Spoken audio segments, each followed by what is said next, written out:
Good day, everyone. By the way, my name is April K. CARIG, your presenter for today. Before I proceed to my topic, the last group already discussed about the different organizational leadership and sustaining change. So for today, my topic is about school-based management.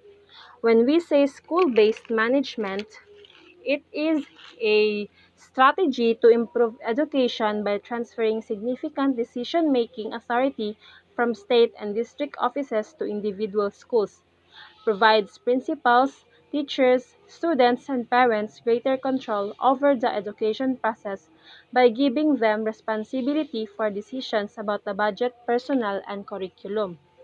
When we say SBM, ito daw yung tinatawag na stratehiya ng bawat paaralan para mas ma-improve pa ang kanilang edukasyon at yung bawat miyembro ng paaralan ay may binibigyan ng trabaho in terms sa every decisions na kanilang ginagawa. Next, let's proceed to advantages of SBM.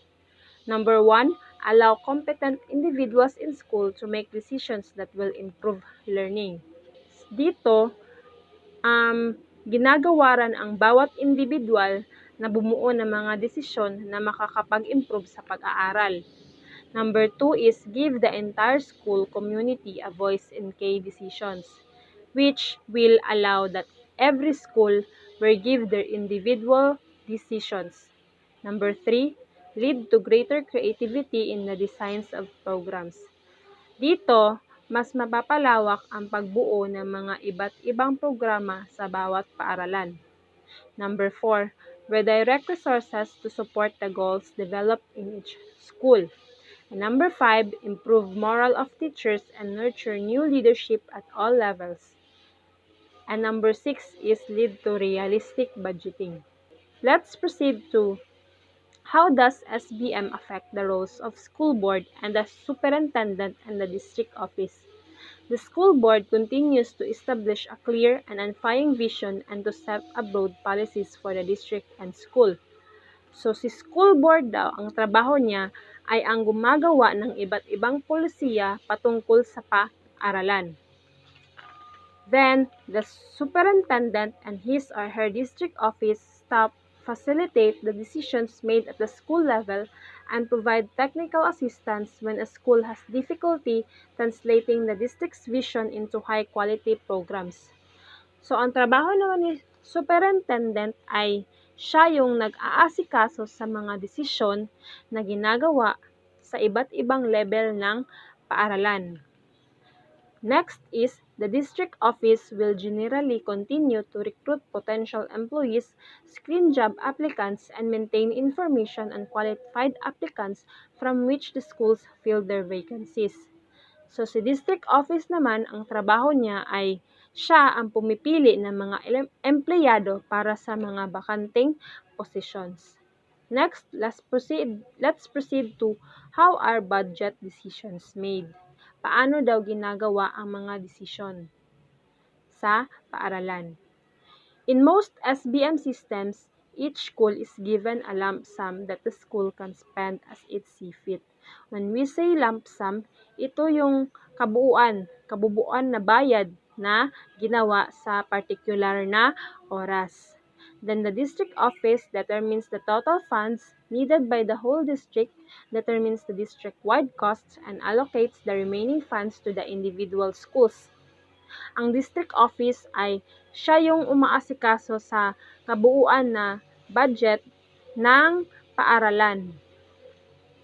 Next is each school determines how to spend the lump sum allocated by the district in such areas as personnel, equipment, supplies, and maintenance.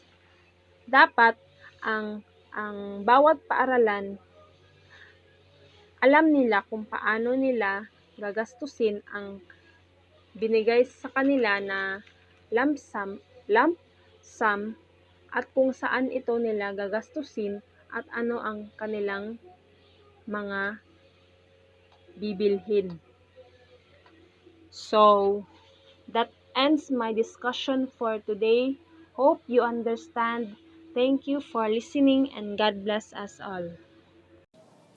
Good day, everyone. I am Jora DAVERAO. I am the reporter today in the continuing of Chapter 9. How are decisions made at the school level? Most districts create school management councils at each school that includes the principal. The principal is a commonly acknowledged leader of a school. They also represent the school, mediate conflict among students, staff, parents, and community members. Representative of parents and teachers. Every student are subjected to a range of decisions made by teachers about grading, curriculum behavior management, and relationship with students. Teachers are also responsible for executing others' decision. Some cases, other citizens support staff and at the secondary level students. Good decision making is an essential skills. So, the participation of different stakeholders in the decision making process helps enhance transparency of school management in a school level. The council conducts a needs assessment and develops a plan of action that includes statements of goals and measurable objectives consistent with school board policies. The council must develop a plan nga naay goal on how the students learn and follow the policies within the school. What is necessary when implementing school-based management? It is important to have a written agreement that specifies the rules and responsibilities of the school board, superintendent, and district office, principal, and SBM council. The school board and superintendent must be supportive of school-based management. They must trust the principal and council to determine how to implement the district goals at the individual schools. The main objective of SBM is to improve the efficiency, quality, and equity of education. Meanwhile, the implementation of SBM requires the support of skilled and qualified workforce in order to generate work motivation. It provides opportunities for principals, teachers, and students to innovate and improvise at school-related issues of curriculum, learning managerial, and creativity professionalism that they possess. According to James Guthrie in 1986, it states that each school should produce an annual performance and planning report covering on how well the school is meeting its goals, how it deploys its resources, and what plans it has for the future. So, implementation of SBM is essentially granting greater autonomy to the school with the goal of ultimately improving the quality of education management. SBM must have the strong support of school staff like teachers, directors, principal. SBM is more successful if it is implemented gradually, so it may take 5 years or more to implement SBM.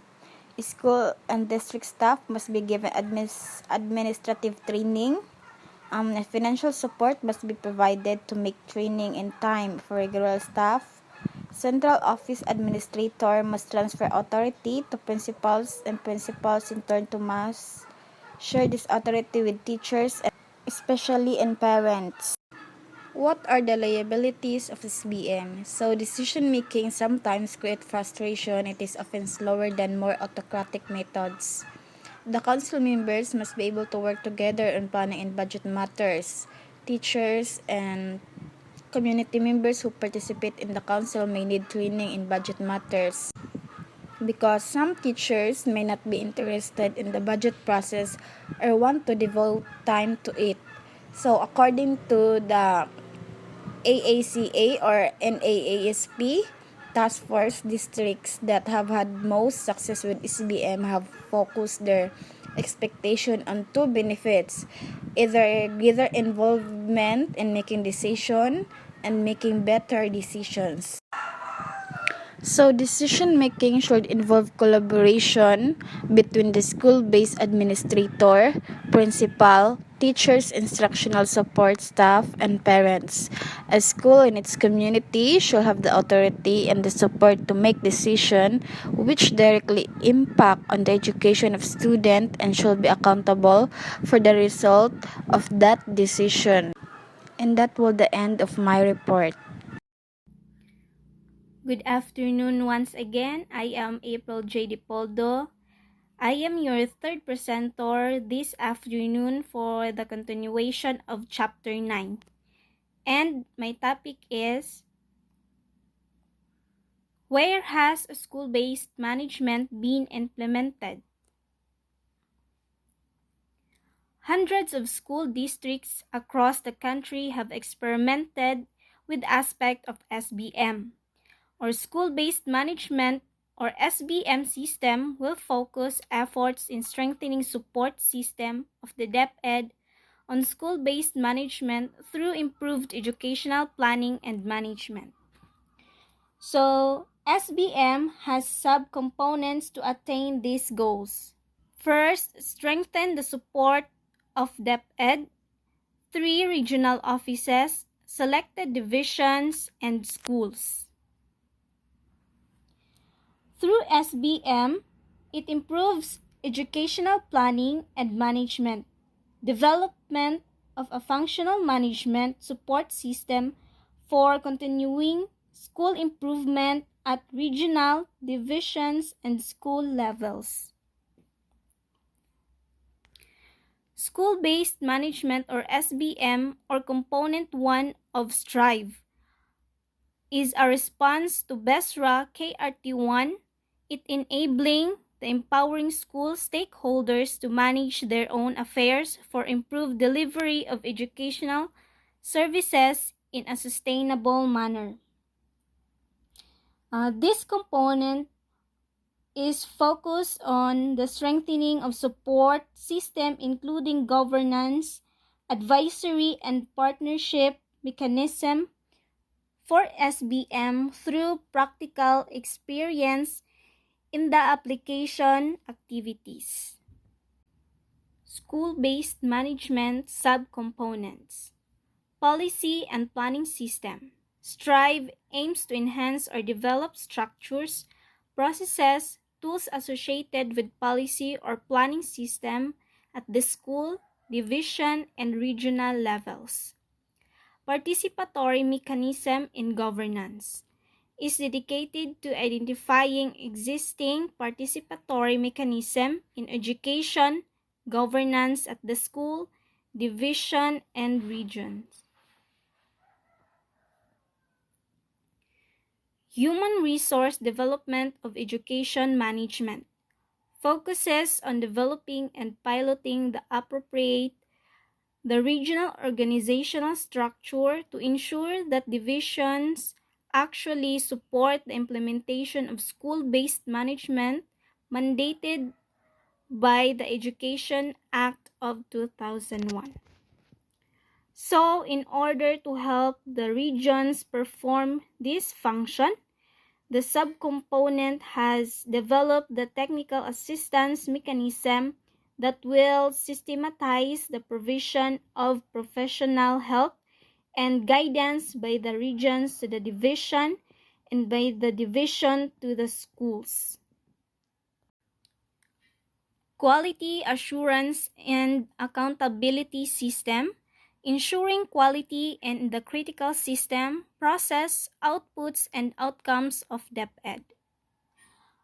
This management levels aims to bring about improvement or improve learning outcomes, continuous school improvement, and better technical and management services. It is supported by the interlocking process of monitoring and evaluation that systematically provide educators timely information. Program to improve access is to establish the appropriate mechanism that will increase the number of effective initiatives undertaken by the region, divisions, schools to improve access. The approach is to determine and pilot appropriate support options for basic education, and it specifically aims to pilot test numbers of effective initiatives directly undertaken by the target access school and community learning centers. Develop and pilot test support system or mechanism at the division level to render direct technical assistance support. Develop and pilot test support system or mechanism at the regions to facilitate policy compliance, effective programs delivery, and ensures quality assurance and accountabilities. Unified Information System. The regional UIS is the ICT-enabled support to process and information requirements of SBM, TND, and LRMDS.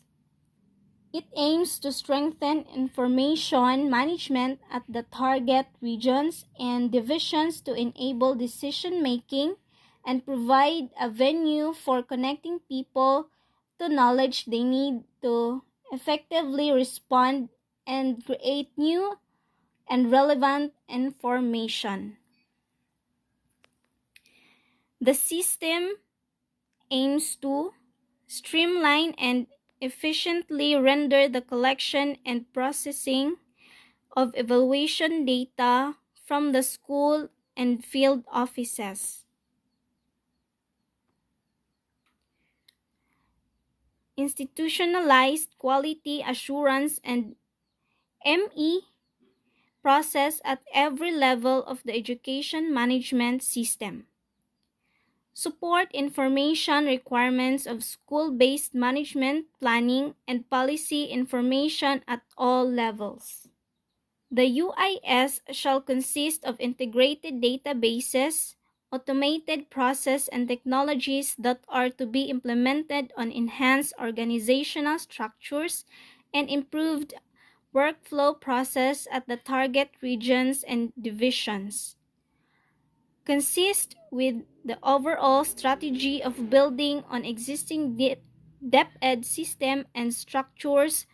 The solution system aims to establish effective linkage with current functional system. That's all. Thank you. So, good day everyone. I am Daryl DUTOLLO and my topic is about the assessment of school-based management practice, school-initiated assessment for self-direct improvement. Why assess the school-based practice in school? So, it can determine the level of school-based management practice in school and provide basis on which to establish its plan of action and improve the school-based management support system through intervention that the school and other admin level of DepEd, and determine the effectiveness of school-based management practice in the delivery of basic education services. Table on the number administration of school-based management assessment. So they are three stages here. So first is stage 1, school heads orientation by the DO or DO. Stage 2, responding to the instrument by the school stakeholders. So in stage 2, there are three phases. First is orientation of school stakeholders as respondents. Phase 2, actual inventory of evidences. Phase 3, summarizing the responses. And in stage 3, focus group discussion or FGD. And now there are 8 key factors of school effectiveness. First is strong and effective principal learning. So here it puts children first by placing a strong belief in capabilities of students and teachers. Leaders are highly visible, actively supervising instruction, protecting instructional time, and supportive work environment. And also, they also monitor staff performance and promote professional development in their school. Next is sustained focus on instruction and learning. So, diri is nag-focus siya on academic, no, ang learning sa bata. And mainly literacy and numeracy. Third is safe and positive school climate and control. So, is the safetyness of the student or the school. And also, their shared goals sa kung unsay mga goals sa school, no, and positive school climate. And next one is high expectation for all students and staff. So here is nag-focus siya on student achievement. So and student achievement first here and constant discussion with parent. So mo to siya nga kanang ang parent sad is mohatag sad og support with this sa ilang anak kung na ila pong mabuhat, no, ilahang ma-achieve ang ilahang goal. And also next is the effective use of student achievement data. So here is ginamonitor diri ang progress sa student kung naga-improve ba or wala. And also they promoting differentiated instruction. Next is teaching practice. So diri is differentiated instruction and collaboration. Nang kanang as a leader or teacher, you will give technique, no, or teaching on how you will give instruction to your student, and also the student will collaborate with their classmate and on how they are going to perform the instruction given by the teacher. And next is productive parent involvement. So here is creating and maintaining open door policy. Nga as akoan parents sad no nga kanang kuan sad sila muhatag dud sila open sila sa ilang anak, muhatag sila og kanang ilahang pag-support sa ilang anak. And high quality last is building staff skills. So here is high quality staff that engage in professional learning communities. So that would be all, and thank you. Good afternoon, everyone. I am Maria Zol A. EGAY. I am one of the reporter of the Chapter 9. Some people are asking, what makes a school effective? So once again, good afternoon, everyone. Today we will going to talk about the factors that makes the school effective. There are also some fundamental questions like, how are we going to know whether or not a school model is effective? And how can effectiveness be judged? So according to some researchers, the student's performance should be the primary indicator of a successful school. In order for us to know the effectivity or success of the school, we should assess the performance of the students, since the indicator of a successful school is based on the student's performance. We must assess the level of knowledge of our student for us to know if the medium of instruction used are effective that can lead to a successful school. Students' performance are the great impact that makes a school effective. In truth, there is no one factor that can accurately determine the effectiveness of K-12. Yet, for me as a student that have experienced K-12, for me it is effective because it prepared me to a much higher level of knowledge. Just like when we enter college life, it is like murag dili na ta ma-shock sa mga subject. It's because we somehow experience the subject in senior high for us to be prepared in much higher level.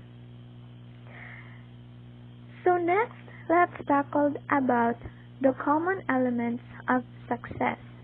There are 5 common characteristics that makes up an effective school. The first one is the quality leadership.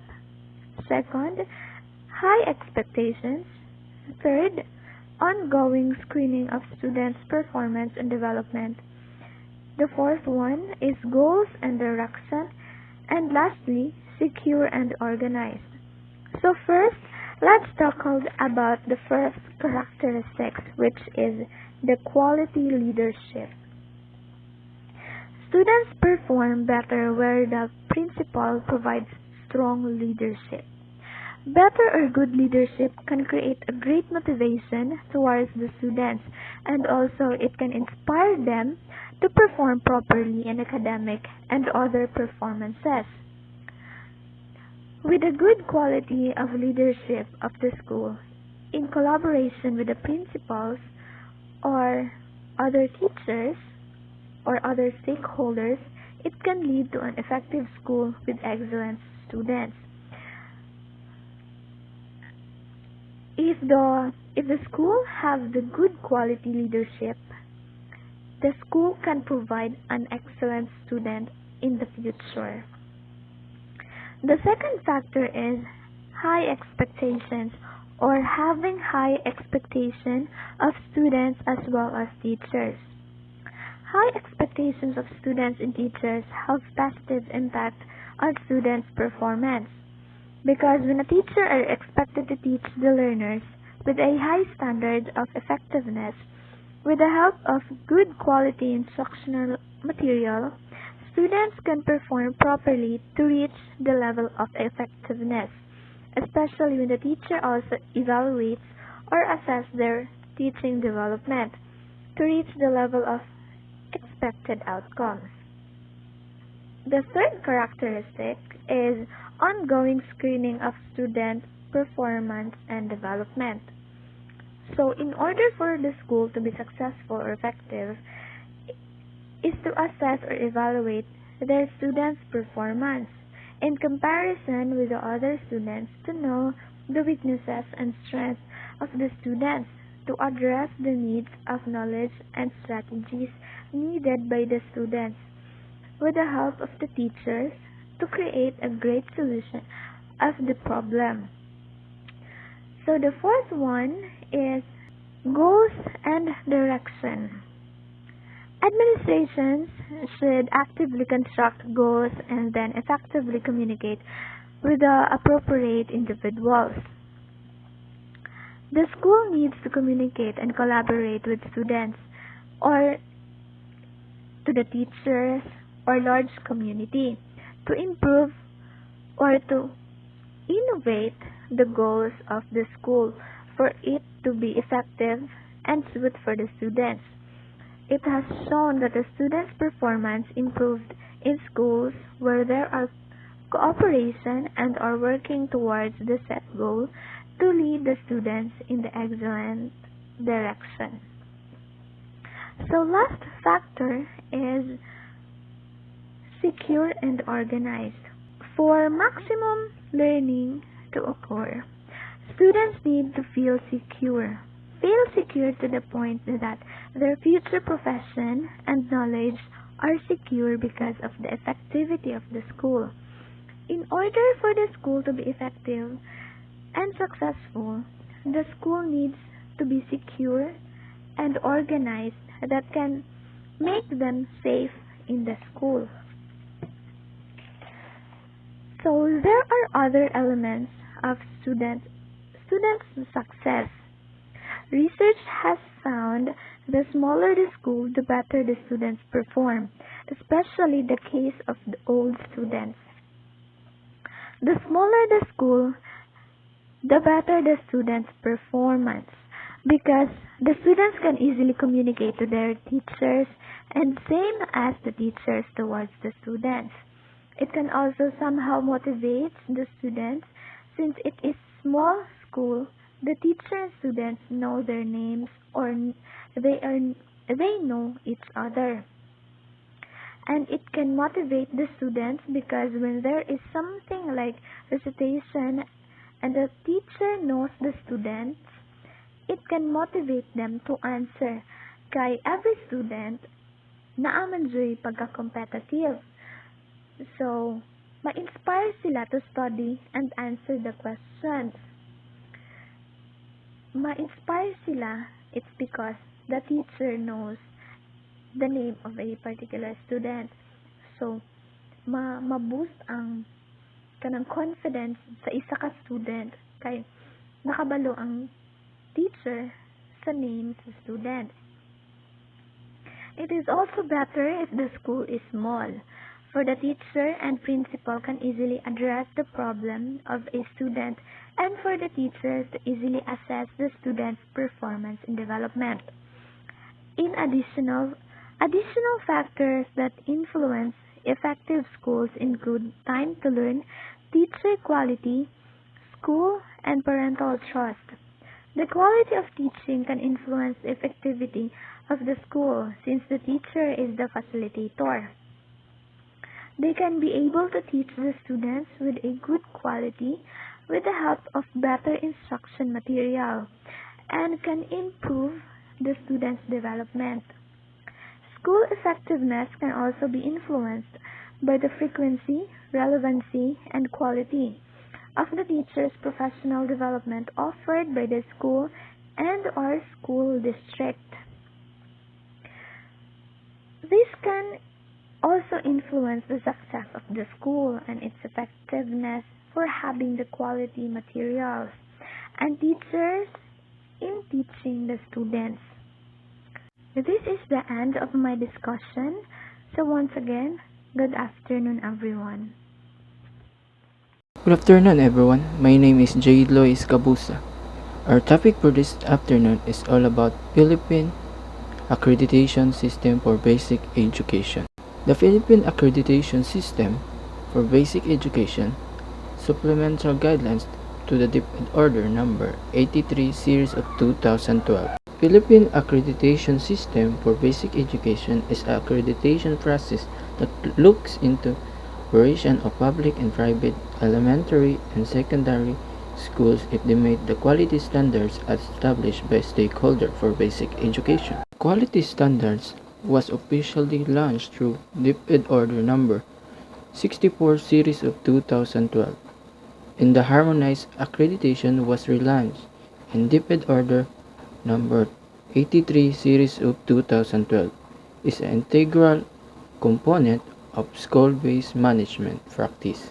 In this DepEd Order, which provides supplementary guidance to the DepEd Order number 83 series of 2012, also in this DepEd Order, an accredited status in SBA is equivalent to Level 3 SBM Practice.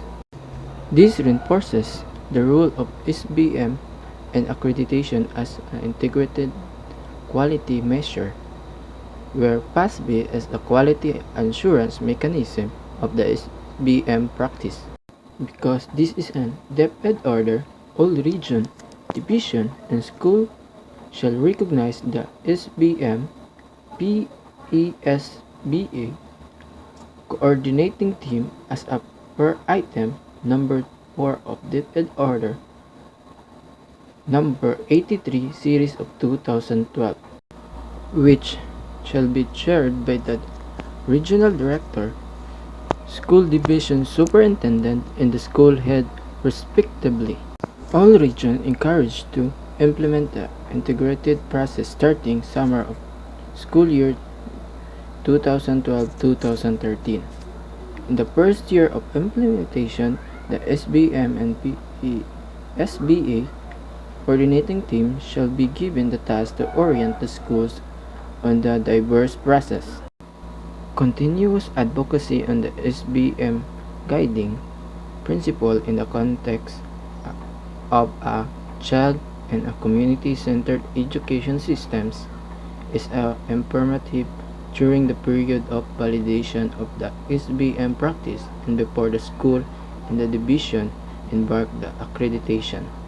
Once again, my name is Jade Loi. Thank you for your time.